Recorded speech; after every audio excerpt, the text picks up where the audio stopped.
Well, hello everyone, and welcome back to Adrian's Digital Basement. It's Wednesday, so it's time for another midweek mini mail call. And before we get started with that though, I want to mention that I now have a second channel. It's called Adrian's Digital Basement 2, but instead of the number 2, it's actually square brackets like in Apple 2. I'll put a link in the description below to the second channel, but that channel is mainly going to be used for shorter, less edited clips, or videos that is, and also things like candy reviews, which I will bring up in this video, in this mail call video that is. So yeah, so check that out if you are interested.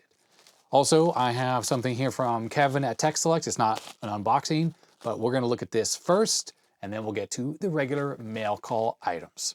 So without further ado, let's get right to it.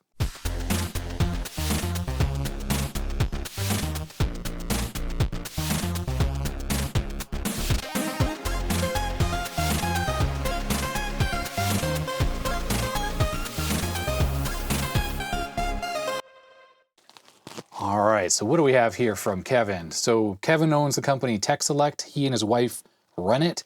He makes a whole bunch of really cool vintage electronic parts from scratch. So this is new stuff that you can buy from him. Some of it are designs from other people that he licenses to build, and others he actually makes himself. So let's see what he just sent me. Oh, it says, "Thank you, Adrian," on here. So I have an idea of what this is.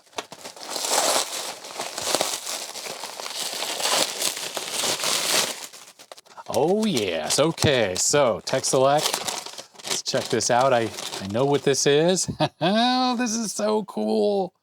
So what we have here is the Bad Idea Barta board.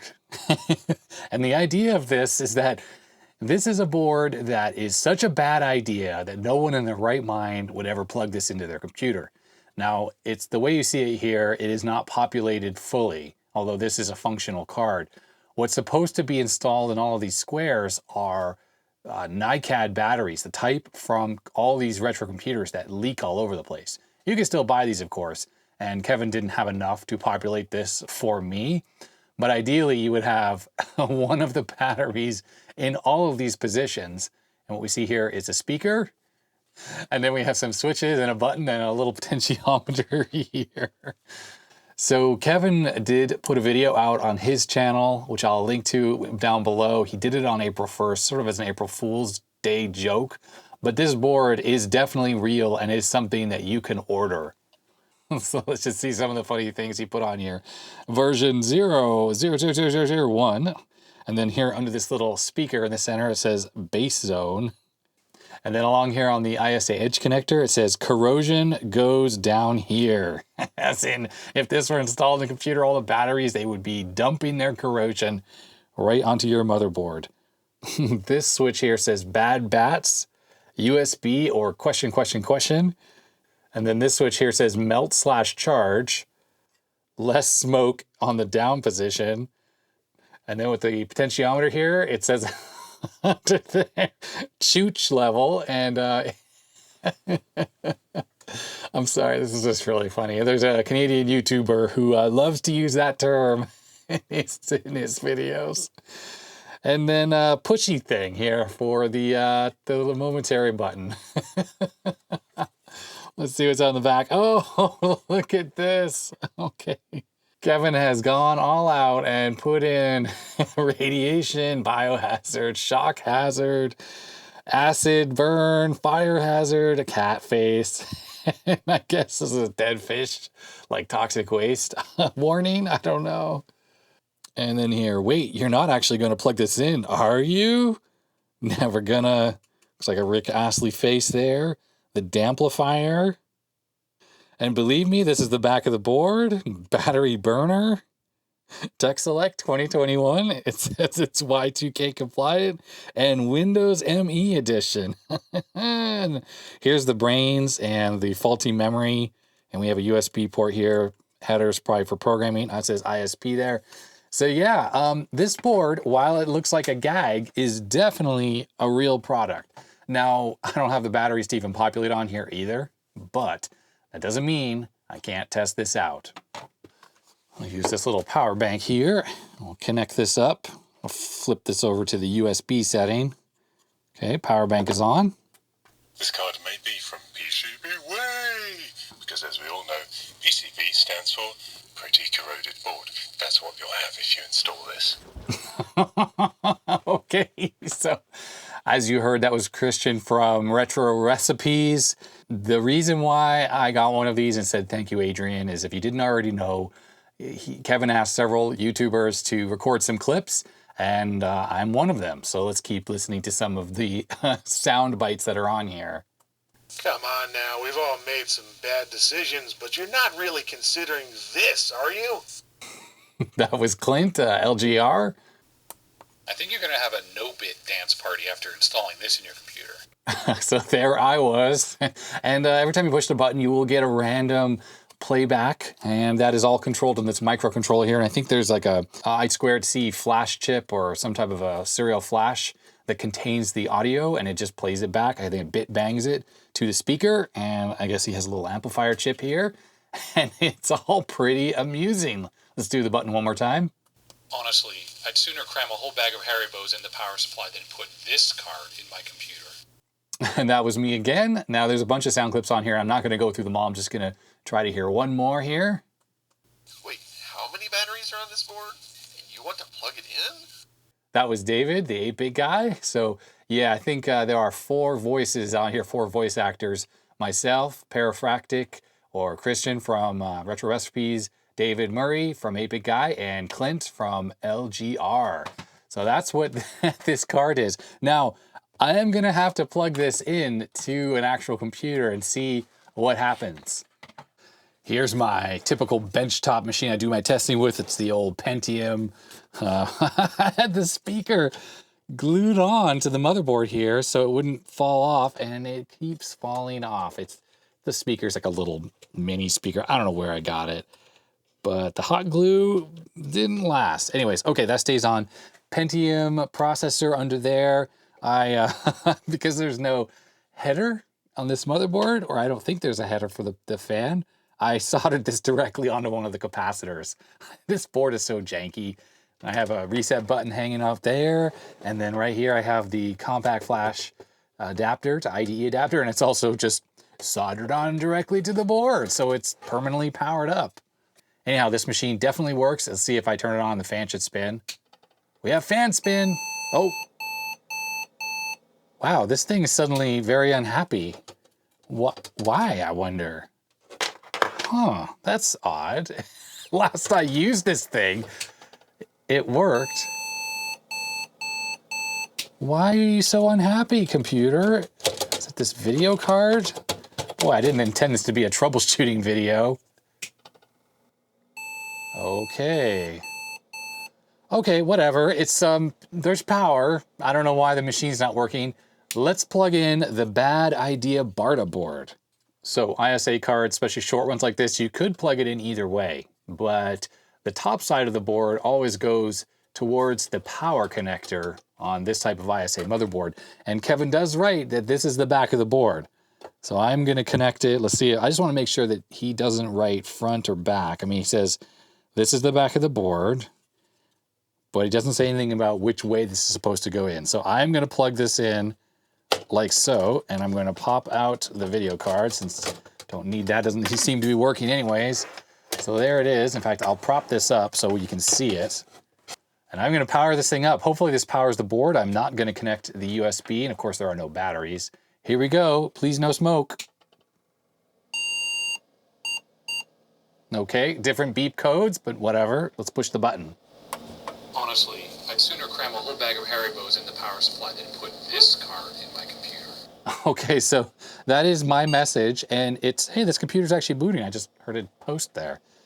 So it's powered, but the weird thing is I expected to play one of the other messages that had to do with when it was in the computer, but I'm not quite sure about that. Kevin, you're gonna have to comment on this video and let me know what I'm doing wrong here. Let me push the button again.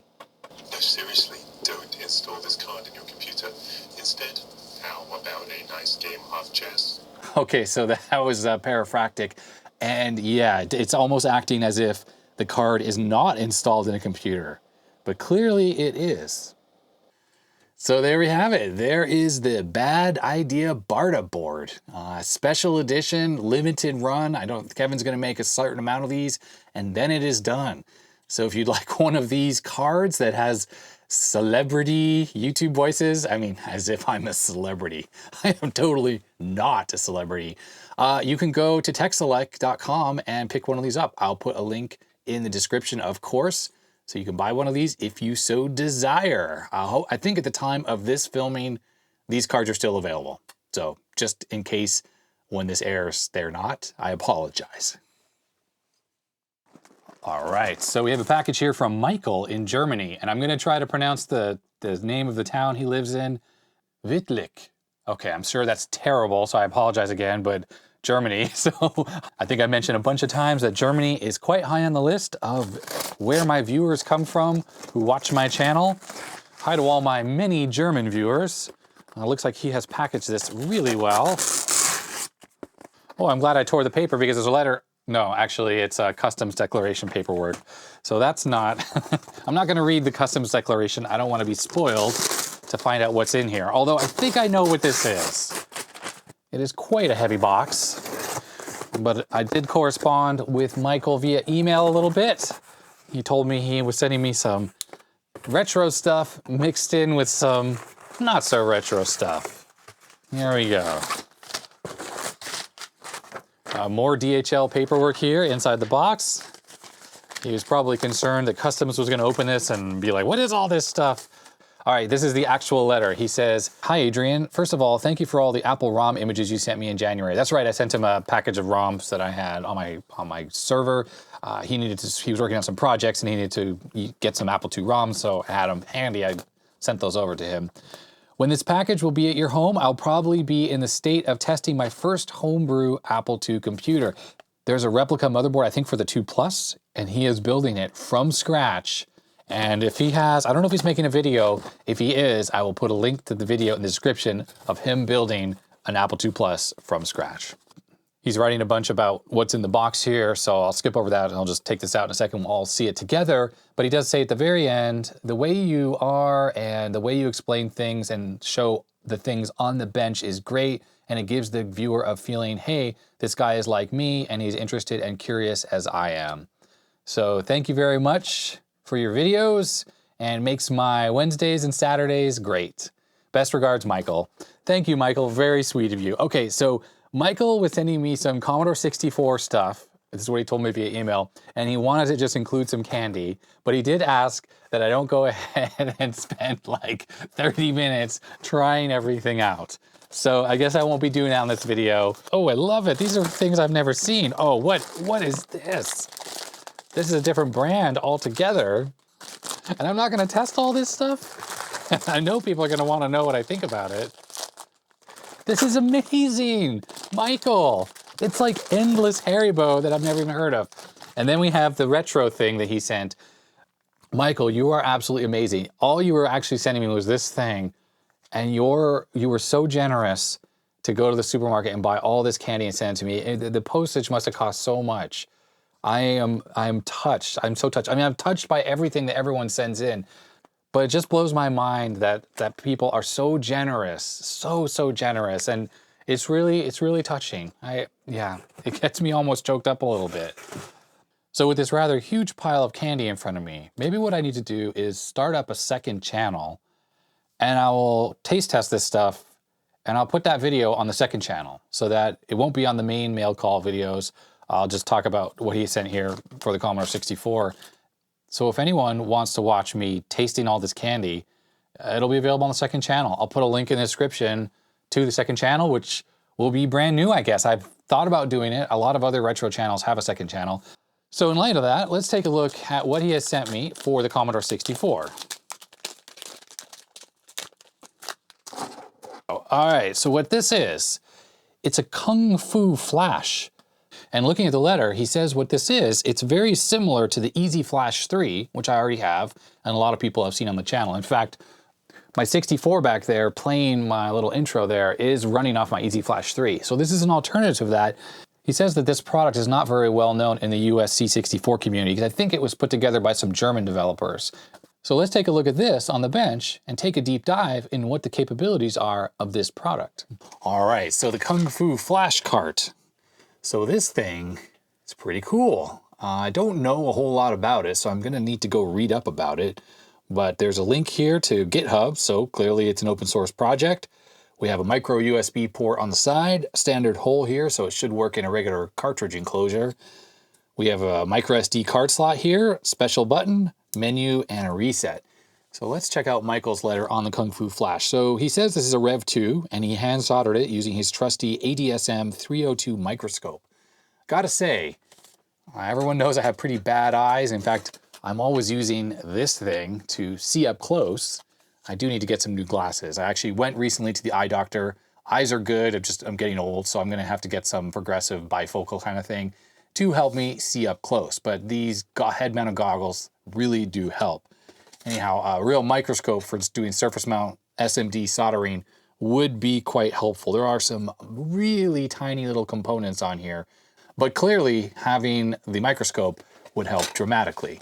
So Michael goes on to say that the USB is tested with transferring the initial firmware by a bootloader onto the microcontroller, and the firmware will be 1.09 or 110, and 1.20 is already available or later, depending on when you get this letter. So yeah, let's go check out this GitHub link and let's see about the latest firmware and get that loaded onto here. And then I'll grab a micro SD card so we can test this thing out. All right, so here we are at the GitHub page for Kung Fu Flash. Looks like it was updated 8 days ago, so absolute active development happening with this project. We have a screenshot here showing various types of games that are listed as obviously supported by this thing. We have D64s, we have CRTs, and we have direct PRGs. All very handy. This stuff would probably load super quickly. Now I'm very intrigued by the D64 support because unlike the Easy Flash 3, that thing only really supports cartridge formats or specially made cartridges where they've converted disk games to work with it. It doesn't just natively emulate the Commodore 64 disk drives. Scrolling down further, yes, definitely Kung Fu Flash can emulate different cartridge types, load PRG files, and use D64 disk images as we just saw above. Stick them on a fat formatted micro SD card and use the built-in launcher. And we have 3 buttons, a reset button, a menu button for starting the launcher, and a special button that is used by freezer cartridges. So that's like the Action Replay cartridge and things like the, oh, what am I forgetting the name of it? The thing that Robin on 8-Bit Show and Tell always uses. Super Snapshot, that's another one of the freezer cards. The PCB will fit in the stumpy cartridge case from The Future Was 8-Bit. You just need to drill out the holes for the buttons and make a cutout for the micro SD card. If you mounted the USB connector, you also need to cut a hole for that as well. And there's also an STL file available to print your own. Awesome. And then for building up the PCB yourself, of course, this is an open source project, so the Gerber files and the BOM are found here. Let's just take a quick look what that's all about. And there it is, Kung Fu Flash PCB Rev 2, which is exactly what Michael has sent me. Let's check out the supported cartridge types. Of course, 8K, 16K, that's the normal game carts that pretty much every game comes on. Ultimax Action Replays, so that's the freezer cartridges. This is great for pausing games. This has a very fast loader built in. Final Cart, like all sorts of Epic's fast loads. There's the Super Snapshot 5. So this is the cartridge that, like I said, Robin always uses. Excellent development cartridge, very, very useful. And if you can't get one of the original ones, then using a product like this in combination with the special button, which is right here, I think that launches the Super Snapshot. Super, super useful. Oh, it says it supports Easy Flash. So what that means is the special files that were created for Easy Flash, like games that have been converted to load instantly, essentially, I guess work on this. Very, very cool. We'll test that. And then supported file types, cartridge files, of course, that's a given. D64s, as we talked about, D71s, which are double-sided disk images on the 128, and D81, which are the 3.5-inch disk images from the Commodore 1581. It can directly load the PRG files as well, which is also very handy, because lots of games these days are just distributed as a single PRG file, which you run, and this can load them straight up. You can do firmware updates right on the SD card. Excellent. And let's see, limitations. It's a software-defined cartridge with a fast microcontroller that emulates cartridge hardware and software. This makes it extremely flexible, allowing different types of cartridges to be supported at a relatively low cost. Indeed. However, it can be challenging to get the C64 bus timing correct in the software, and in some places timing is very close to the limit. Even though Kung Fu Flash has been tested on different models, there is a chance it doesn't work correctly on your specific model. Use at your own risk. This is probably an interaction that could happen between one of the PLAs that I have. I have all sorts of different PLAs and this board. So maybe this is going to be worth testing with some of those random PLAs I have just to see if there's an issue there. It says here, Kung Fu Flash will work with PAL versions of the 64 and 128, and support for NTSC version is still experimental. Interesting. That's absolutely something I'm going to have to test because I primarily use NTSC Commodore 64s. I will run the PAL ones as needed, but generally I am running in NTSC mode. And then here is a caveat about the disk drive emulation. So it's using kernel vectors, which means that games with fast loaders or software that use direct hardware access will not work. So a lot of software that's a D64 image will load partially, and then it will have a fast loader routine that it loads itself and then will directly take over. And unfortunately, because the way this is intercepting the kernel routines, when the fast loader tries to talk directly to the IEC port on the 64, clearly that's going to fail because this is not plugged into the IEC port. It's sort of intercepting the kernel routines that would normally talk to the IEC port. So I bet you disk support is somewhat limited. Although I think what is the other cartridge? The back bit? That also does something similar to this. So I think people are starting to take disk images, games, and remove the fast loader stuff on them and just use the kernel routines, and then it will work with something like this. All right, so I will need to flash the firmware, and it does talk about the initial firmware update needs to be done using this STL-Link programmer. I'm not sure I even have one of those, but Michael said in his letter here that he has already flashed it once with the bootloader, which is great, which theoretically means I think I can update the firmware now via the SD card, but you can also do it as a USB as well. You just have to short a jumper, and this will load the USB and share the DFU mode. So yeah, and then there's a little utility here, DFU util, to load the firmware. But I think I'm going to just try this with the micro SD card first. So over here on releases, we have Kung Fu Flash version 1.22 from 8 days ago. That's the one we're going to do. I guess what's not really clear to me is the firmware that's on here now is probably PAL firmware. And do I need to use specific firmware for the specific type of machine I am using this on? Or do I need to, does this have to do with the update? So I need to use the NTSC file if I'm updating this on an NTSC machine, or vice versa. And it does not say what the deal is here. So unfortunately, reading through the documentation on the GitHub repo didn't reveal the answer to that question. So I think I'm just going to test this first in a PAL machine, just to make sure it works. I'll do the firmware update with that PAL version, and then we'll see if I can use this in an NTSC machine. That's probably the first thing I need to do. So I have a PAL Commodore 64 hooked up to the RetroTink. It's looking good. I recently updated the firmware on the RetroTink, which I think fixed some of the weird issues I'd have sometimes where the screen was shifted down, stuff like that. Haven't done much testing, but so far so good. So let's put the Kung Fu Flash into this machine. I don't currently have an SD card in there, and I want to know what happens when you plug it in without one. All right, there it is. What are we going to get? All right, it worked. Please insert a format SD card. So I just grabbed the little micro SD card that was in my SD IEC, because I already know that has a bunch of pieces of games and software and whatnot on it. So let's turn this back on, see what we get. I probably didn't have to power cycle it. Yes, there it is. That came up very quickly. So I navigated over to the games directory. Let's just try one of these. I'm pretty sure I have Hero. There it is. This is a PRG version of Hero, and it loaded just fine very quickly. And there's the game running just fine. Now, if I go back here, I think there's a reset button. And okay, that reset the computer.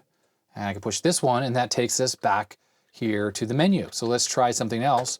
Here's Super Mario Brothers. This is a D64 image, and this should work. I don't think this uses a fast loader because it's, of course, a relatively modern game. I think I can't start this game without a controller, so I'm going to plug in this D-pad here. There we go. Game is starting. I should plug the sound in, shouldn't we?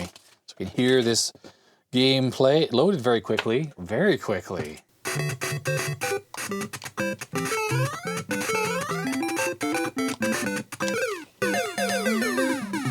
Okay, this is working just as I expected. Hey, this plays quite well on PAL machines.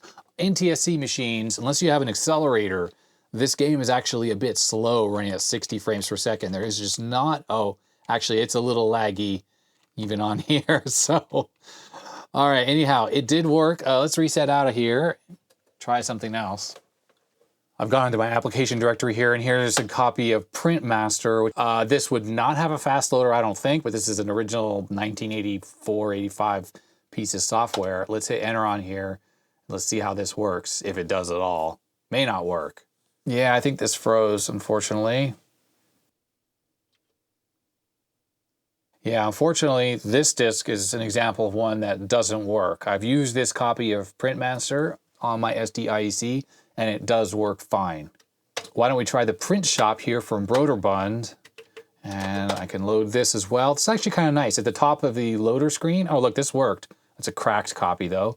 Press any key to continue. So this actually, actually I don't think this is working because it says, please place the print shop disk back in the disk drive. Well, how do I even do that? And I'm not sure how to switch disks either. So yeah, if we click this again, this will just relaunch the title, but it kind of thinks that I've taken the disk out of the disk drive. What I like about this launcher is it does have, at the top, says star. So it makes the simplification of loading from a disk image whatever you would normally get with a star. Sometimes there's a bunch of like sequence files and the program file is further down. So just picking this top item will just tell you which one it's going to load. And in this case, it's the first one on the list. I have a D81 copy of Geos. So this is the entire Geos on one 3.5-inch disc. And this runs great off of the SDIEC. Now you can ignore these bands. It's because I have it hooked up through Composite right now. In fact, I can just turn off the color. There you go. And that gets rid of that. Will this work? It's going kind of slow. And there's no LEDs on here, so I can't tell for sure. Yeah, I'm gonna say that this is not working either. And I always, whenever I use Geos on a 64, I am absolutely using this exact disk image through the SDIEC, and it works great. And it also loads very quickly. When you have Jiffy DOS or a fast loader ROM on your machine, it loads quick. This is, doesn't seem to be doing anything here, so I'm not quite sure. Sort of worked. Obviously, we got that far. Now, wait a second. I didn't even think about this, but I need to update the firmware. I've been doing all this testing without updating the firmware.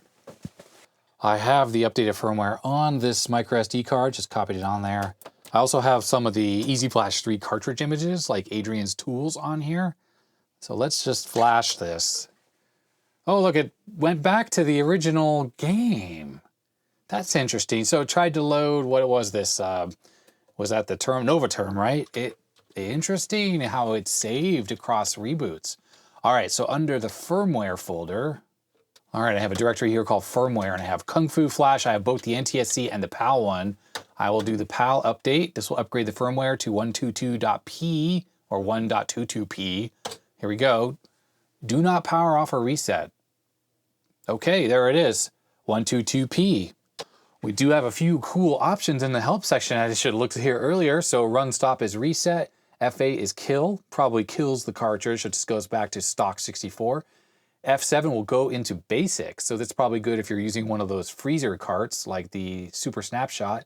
F6 is 128 mode. F5 is settings and help. So let's go to F5. So persist basic selection, no. So I guess what that means is it will boot straight into basic. Let's just switch that to yes. Auto start disk image is going to be no, and then the drive emulation is drive 8. So we'll leave that. I guess you could do 9, so you could try to copy files from a disk onto this thing perhaps. All right, so now if I power cycle the whole computer, I assume it's going to go into the menu, but if we go and we push F7 for basic, so F7 should drop us into basic. There it is. Now when I power cycle the computer, it should just go straight into basic. There it is, it works. Let's try print shop here and see if it acts the same or it just says the disk is not inserted. Unfortunately, it is the same. And I do see a little red LED on the cartridge that does flash when it tries to access the discs. That's kind of cool that does work. Why don't we try Pro Tracker 1.0? I don't even know what this is, but we'll try the star. And it did seem to load. Is there music? There is music. Is it working though?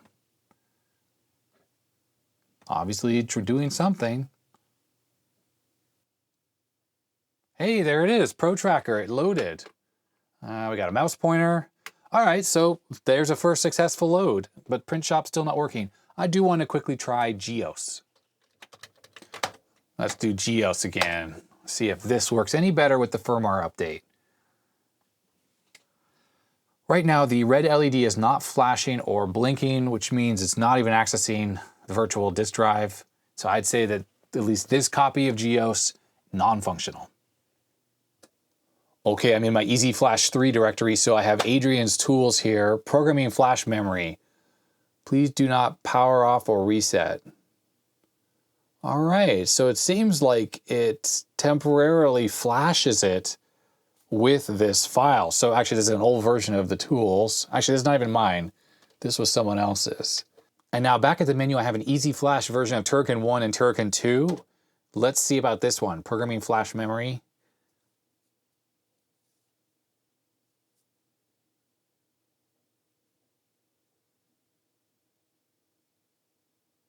There it is, Turrican, and we can pick which one we want. Let's do Turrican 2. Unlimited lives, sure, we'll do unlimited on everything. There it is, Turrican 2. Now, in case you didn't know, Turrican 2, which a lot of people played on the Amiga, and I've showed it off on the channel, I think, running on a PC, it originally came, it originally came out for the Commodore 64 first. And that is pretty amazing. Honestly, look at this game. Imagine something like this existing for the Apple II. It's just not gonna happen. Oh, it's such a hard game. Now, I have all the cheats enabled, so I'm not gonna die. But look at this smooth scrolling. Oh, that was a death. It's just amazing. It has smooth scrolling, all these cool gameplay mechanics that did carry over perfectly to the Amiga. Of course, the Amiga version has better graphics. But this is incredibly impressive, in my opinion, for a Commodore 64. I mean, a machine with 64K of RAM, and it came out in 1982, has games like this? This is stunning. Anyhow, very, very impressed that you could just use these Easy Flash 3 large format cartridge images directly on this thing. Very handy. Let's try this one here. I think this one has the good old Donkey Kong arcade. Nope, it doesn't. This is actually a different one again. I keep picking different one. This has like Gianna Sisters, though, for instance. And there it is, Gianna Sisters, Super Mario Brothers clone. I think, did they get sued? So the company that made this, were they sued by Nintendo? I don't know, but obviously there's a lot of similarities between this and Super Mario Brothers. All right, let's try this collection here, which is going to be one that has a game I think everyone is very familiar with on my channel. Let's let this load, and here we go. I wonder what happens if you power off this thing while it's loading. Okay, there it is. Donkey Kong Arcade. The music is slower because this is a PAL machine. It's slower as in it's the right speed, but I'm used to the NTSC one.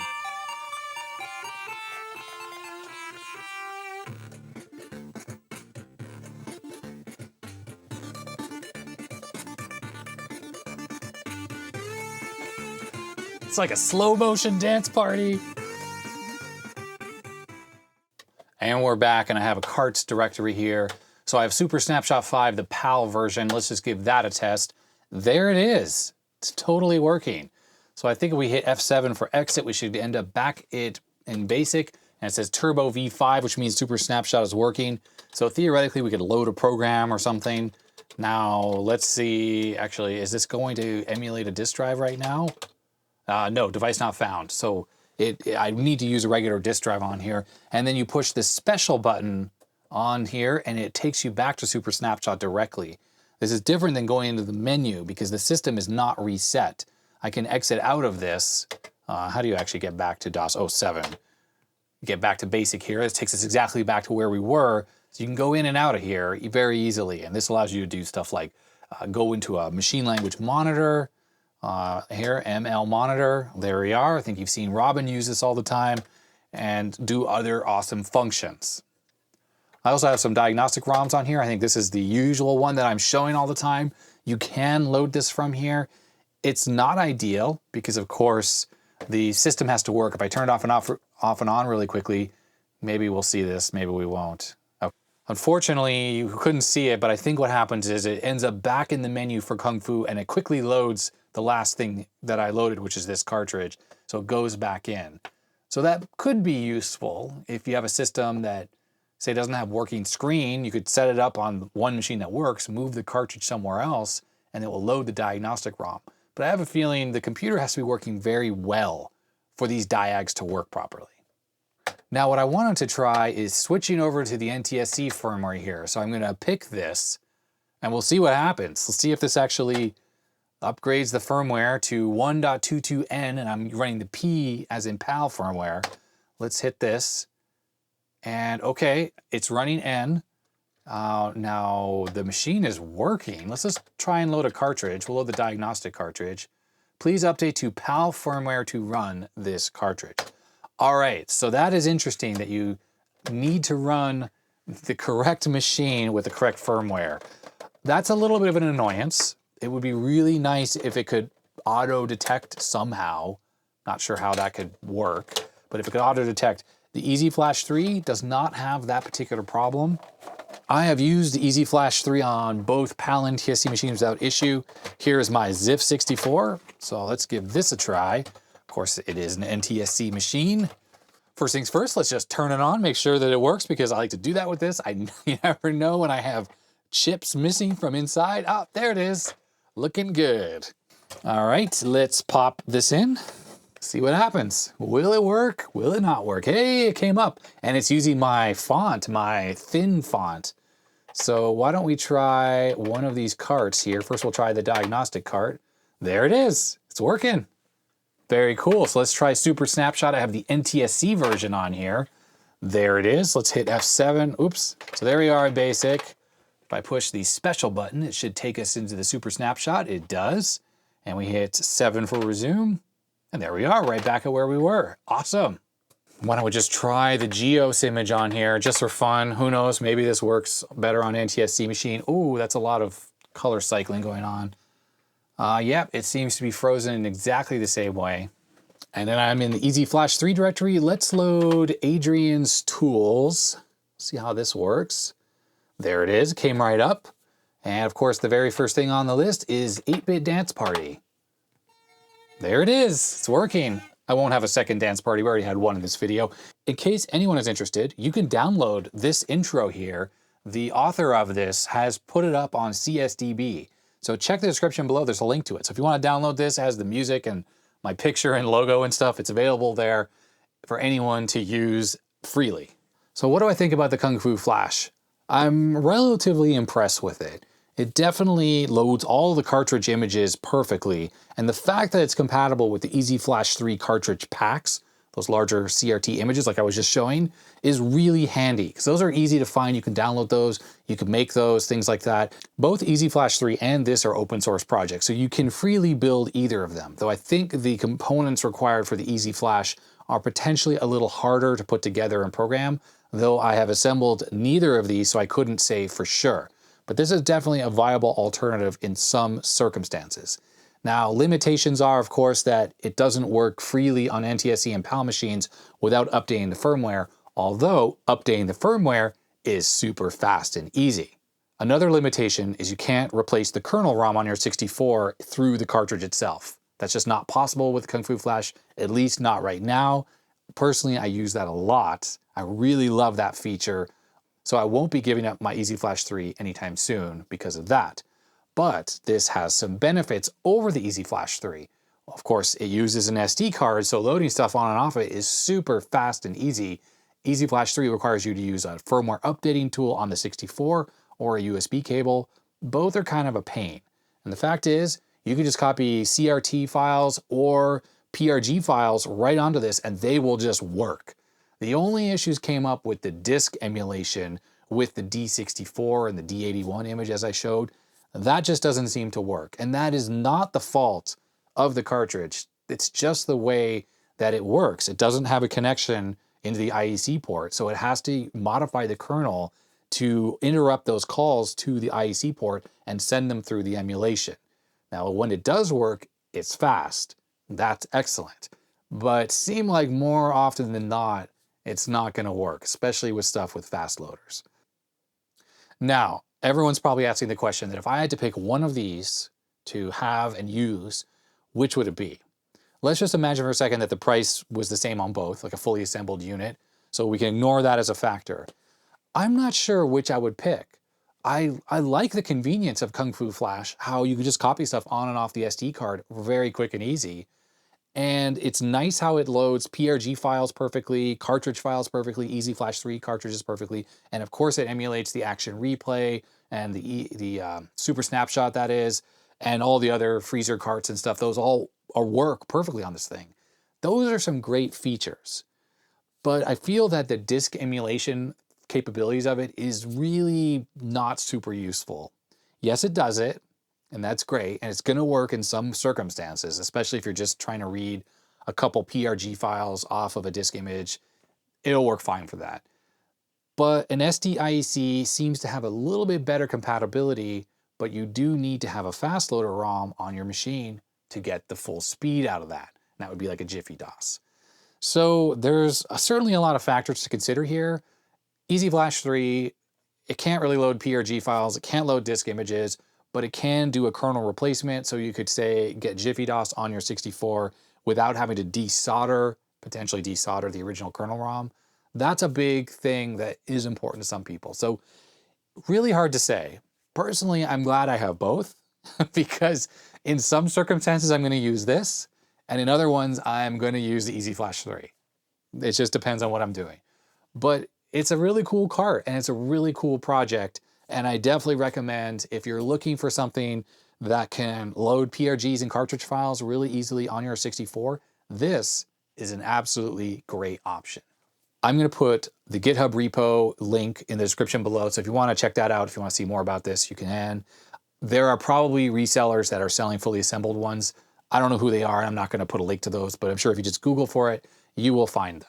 In addition, I want to thank Michael for sending me this cartridge and for sending me all that candy. And I guess that's it for this video. I want to thank all my patrons for supporting me and supporting the channel. It is absolutely amazing. I think, which side is this? This side. You'll be seeing stuff scrolling up the side of the screen, all the names of my patrons. It's staggering the support I've received, and it really warms my heart, just like all this mail call stuff does. And one thing I want to mention about mail call, I still have quite a number of packages that I received around Christmas time and New Year's that I haven't shown yet on the channel. And I have been collecting and amassing a whole bunch of packages over the last, like month and a half or so, or 2 months since I opened up the first batch. So again, if you haven't seen something that you sent in, don't worry, I have a very detailed Excel spreadsheet where I keep track of everything. So I will get to it, it's not forgotten. And there's even a few things from last year that I haven't gotten to yet. And I do apologize to those who sent those things in. They will be coming up soon. So I think that's it. I've talked for long enough. Thank you very much everyone for watching. Subscribe for more videos, thumbs up, all that stuff, YouTube-y stuff. Patreon link in the description below. And that's gonna be it. Stay healthy, stay safe, and I'll see you next time. Goodbye.